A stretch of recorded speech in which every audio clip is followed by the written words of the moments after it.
જિંદગી કોઈની સીધી લીટીમાં હાલતી નથી, જીવન સીધી લીટીમાં હાલતું નથી. એમાં ઉતાર ચઢાવ, ખાડા ટેકરા જે બધું તે ગા ભાની સુખ દુઃખ બધું આવી રાખે. એક કવિએ એવું લખ્યું છે કે ક્યારેક ક્યારેક બટન નથી, ક્યારેક ગાજ નથી, બધું હરખું હોય એવો કોઈ સમાજ નથી.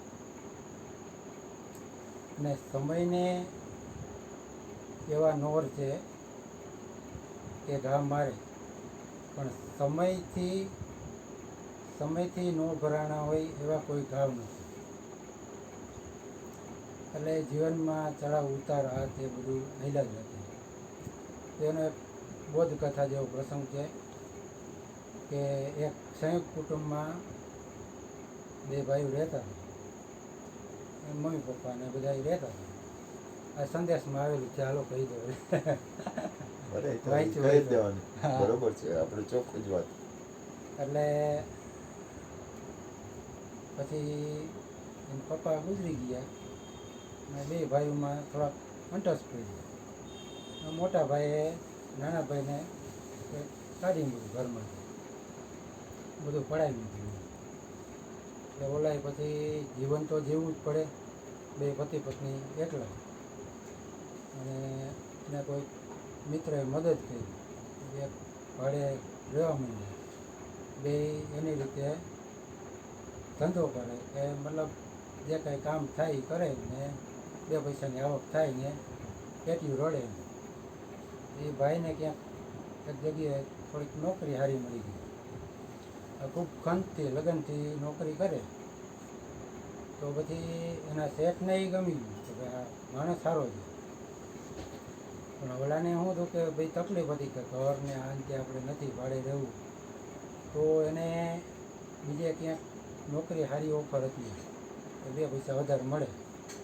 એણે શેઠને કીધું કે ભાઈ હું અહીંયા રાજીનામું આપું છું અને મારે ક્યાંક બીજે સારા પૈસા મળે નોકરી કરવી. તો શેઠને એમ થયું કે સારો આ વહી જાય એના કરતાં આપણે એને માણસ જવા દેવો જેવો નથી, રાખી દઈએ. તું પૈસા મારા અને આપણે બે મળીને ધંધો કરીએ, પાર્ટનરશીપ. તો સમય જતાં સારું બેને નફો થવા લાગ્યો ને સારું ગાડું પાટે ચડી ગયું. પછી ગાડું પાટે ચડી ગયું એટલે હરખાય બધું ઘર મકાન આ તે બધું વ્યવસ્થિત હરવે થઈ ગયું. એટલે પછી ક્યારેક સમય મળ્યો છે, પતિ પત્ની બેઠા હતા. પતિ કે કેવું આપણે કે પહેલાં કેવી મુશ્કેલી હતી, કેવો સમય હતો. આપણે એકવાર ભાઈએ ઘરમાંથી કાઢી મૂક્યા, આમ તેમ બધું થયું, આપણે તકલીફ પડી આપી. એટલે પત્ની કહે કે એ બધી વાત સાચી હતી, પણ જો એ ન થયું હોત ને તો એ કે આપણે આટલી મહેનત કરી શકીએ એમ છે એ આપણને ખબર ન પડે.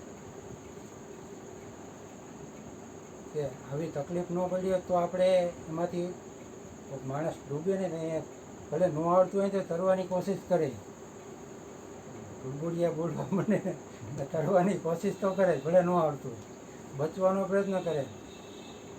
એટલે આ એને મુશ્કેલી આવી તો જીવન જીવવાનું એને કંઈક આગળ વધવાનું એને પ્રેરણા મળી. કે આપણે એ વિચારીને ન કરાય કે આપણી ઉપર આપણે તકલીફ, એના કરતાં સારું વિચારે કે એ થયું ને તો આપણે આજે આ હાલતે પહોંચી ગયા. કે જીવનમાં જે બધું બને એનો સ્વીકાર ભાવ કરી તો કંઈક સારું આપણે એમાંથી સારું મળી રહે. એમ બાપુ કહે ઘણી વાર ભલે ને ગમે તકલીફ હોય તો એમાંથી કંઈક સારું ગોતતા આવડે તો સારું. બોલીએ સદગુરુ મહારાજ.